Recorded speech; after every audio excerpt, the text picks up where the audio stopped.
Vamos para os Estados Unidos, porque a inflação por lá surpreendeu e veio bem abaixo da expectativa. E também se aproximou da meta do Federal Reserve de 2%. Vamos aos números.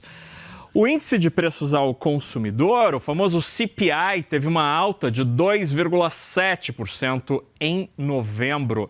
Essa inflação em 12 meses. O resultado representa desaceleração na comparação com outubro, quando ficou em 3%. E mais importante, o número veio abaixo do consenso dos analistas, que previam aceleração para 3,1%. Esse número reforça a possibilidade de o Federal Reserve continuar com um ciclo de corte de juro em 2026. O núcleo da inflação, que exclui os componentes mais voláteis de energia e alimentos, ficou em 2,6% em novembro na comparação anual. O número também ficou abaixo da expectativa, que era de um aumento de 3%. Ainda assim, as projeções sobre os juros americanos continuam mostrando manutenção na próxima reunião. Segundo o FedWatch, aquela ferramenta do CME Group, a chance de os juros ficarem no mesmo patamar estão em 73%. Sobre estes números todos, a gente conversa agora com Bruna Alemann, que é chefe de internacional na Nomus. Bruna, obrigado por estar aqui com a gente. Esses números jogam combustível na tesoura do Fed?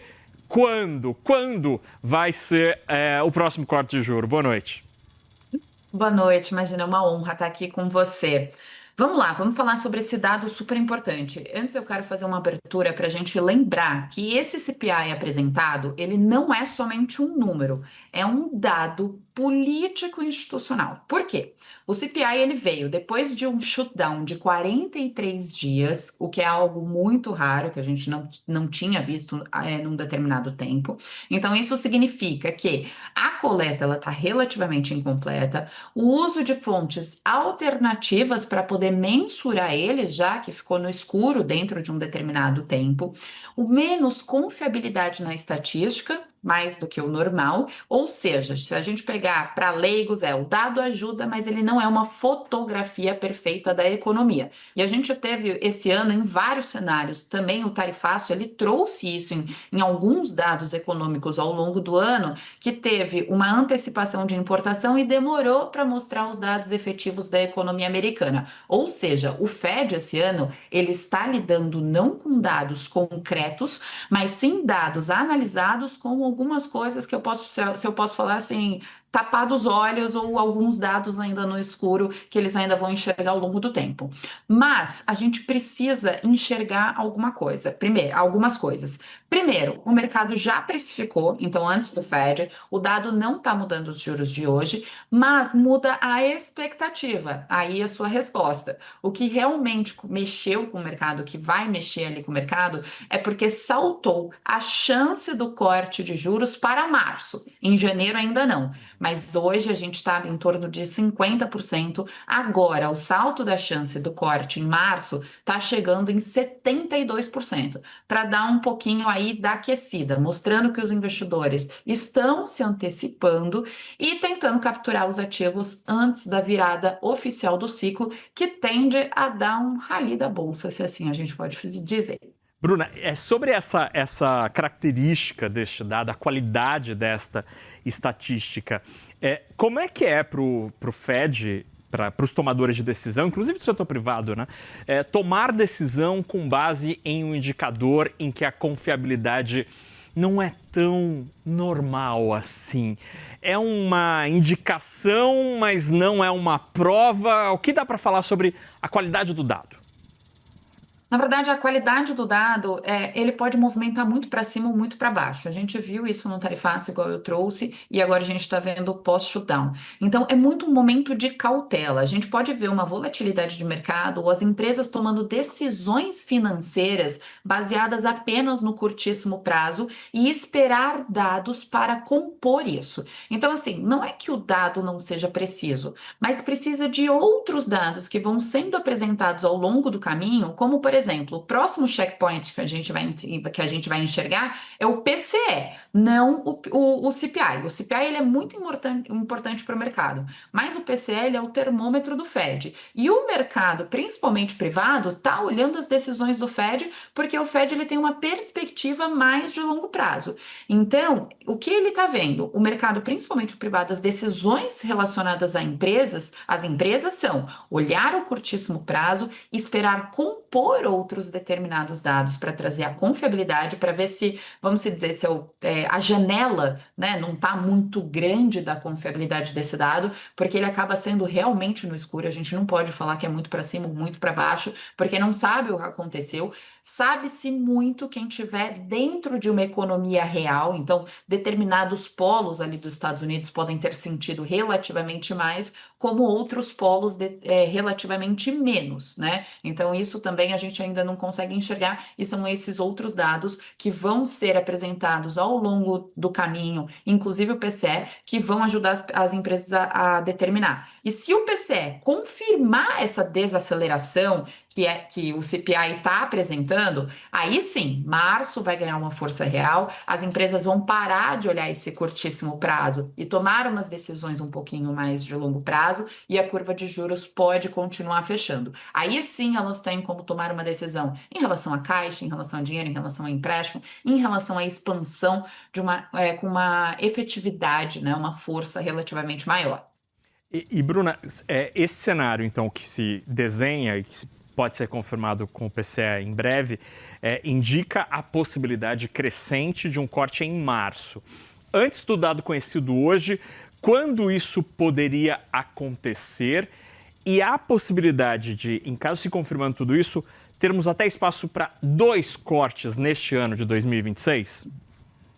Vamos lá, tava numa decisão relativamente mista, tá? Não estava muito decidido. Então, as chances, tanto em janeiro quanto em março, elas estavam ali em torno de 50%, que a gente via um banco central relativamente em cima do muro, se assim a gente pode dizer, uma decisão totalmente em cima do muro que ia acabar esperando. Trazendo essa determinada força, com certeza, e a gente vai enxergar também o dot plot, que nada mais é que são os posicionamentos ali de determinados diretores do Banco Central, como eles estão analisando essas perspectivas ao longo do tempo, aí sim a gente vai conseguir criar uma narrativa relativamente maior, que provavelmente no primeiro semestre, que é isso que está ganhando força, pode ser que haja 2 cortes de juros. Mas aí eu vou trazer um pouquinho da minha opinião pessoal, tá? Assim, o que eu trago, o que eu falo para determinados investidores. Você precisa captar determinadas oportunidades, principalmente na Bolsa de Valores americana. Corte de juros tende a beneficiar empresas que estão, não olhar as maiores empresas, olhar principalmente aquelas do SP500, que nós temos 480 empresas ali perdidas que as pessoas acabam não olhando, com oportunidades grandes para se poder investir, visto que o SP500 cresceu muito ano passado, esse ano não tanto, né? Até por essas questões aí, definições de corte de juros. Então, olhar com cautela isso, tomar determinadas decisões, já focando um pouco no longo prazo, e, na minha opinião, o Banco Central vai esperar, pelo menos assim, a reunião de janeiro provavelmente vai pular, não vai ter corte de juros. Crescendo ali em março, provavelmente na outra decisão pós-março, eles ainda vão segurar. Por quê? Eu entendo que tanto o Powell, mas vamos ver ali, né, se ele vai dar continuidade ou não, uma questão que está ali, mas eu acho que o Banco Central americano, ele está sendo muito cauteloso, e é interessante, porque senão a gente pode ter ali um efeito rebote de um corte muito rápido de juros. A gente entende que o Trump acaba pressionando muito, mas o Banco Central está conseguindo segurar bem, que vamos enxergar dado a dado e toda a consistência. A gente ainda tem toda a questão fiscal dos Estados Unidos que ainda não está resolvida, para que isso torne um ambiente confiável para um determinado investimento. Então, a cada corte de juros, provavelmente tem uma reunião sem nenhuma alteração. Essa, pelo menos, é a minha visão. Mas, mesmo desenhando assim, nos primeiros 6 meses podem haver ali 2 cortes de juros. Acho que isso tem crescido cada vez mais, caso o PCE apresente também com consistência essa desaceleração econômica. É interessante esse calendário, porque dependendo do momento em que o Fed entregar esta nova redução de juro, pode ser com ainda com Powell, mas pode ser com um novo presidente. E aí, para alguém indicado por Donald Trump chegar, sentar na cadeira e entregar uma queda de juro, seria, do ponto de vista político, algo absolutamente fantástico e que Trump ia bater bumbo assim com louvor. Agora, Bruna, você mencionou as oportunidades que existem no mercado americano e eu queria te ouvir um pouco sobre isso, né? O mercado americano é tão grande, tão vasto, que é um universo infinito de possibilidades de alocação de recursos. Dentro do SP500, que segmentos que o investidor poderia olhar que tem múltiplos hoje mais conservadores, entre aspas, e que podem trazer um potencial de valorização interessante? É tudo que foge da tecnologia? É tudo que foge da inteligência artificial?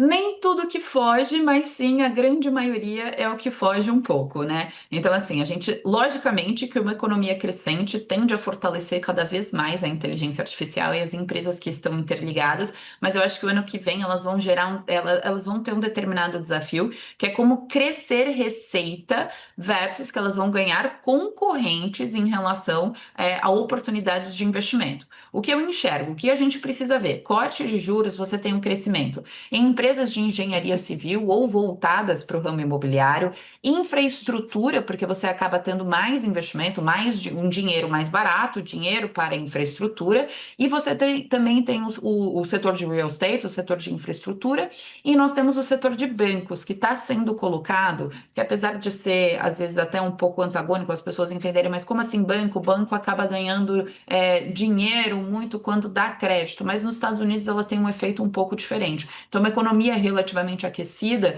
e bancos, existem bancos que acabaram sofrendo, né, ali um pouco em relação à mudança de perspectiva, com essa taxa de juros alta. O americano, apesar de endividado, ele acaba pegando outros tipos de estrutura também para financiamento e benefícios. Então, banco também é uma oportunidade interessante. E você acaba encontrando ali no meio dessas empresas, né, dessas 480 empresas, eu diria até que mais, a gente chega até quase 485. Lembrando que a SP500 tem 503 empresas. Então, assim, se você sair pelo menos daquele top 20, top 25, você acaba encontrando essas oportunidades bem bacanas. Infraestrutura é super bom, energia é super bom, voltados para engenharia civil ou real estate, que é o ramo imobiliário, e bancos também podem ser oportunidade. Muito bem. Olha, espero que você tenha anotado. Bruna Aleman deu o mapa da mina para quem quer se posicionar na moeda americana, na Bolsa Americana. Bruna, muito obrigado pela conversa. Uma ótima noite de quinta-feira. Boa noite, excelente noite. Até logo.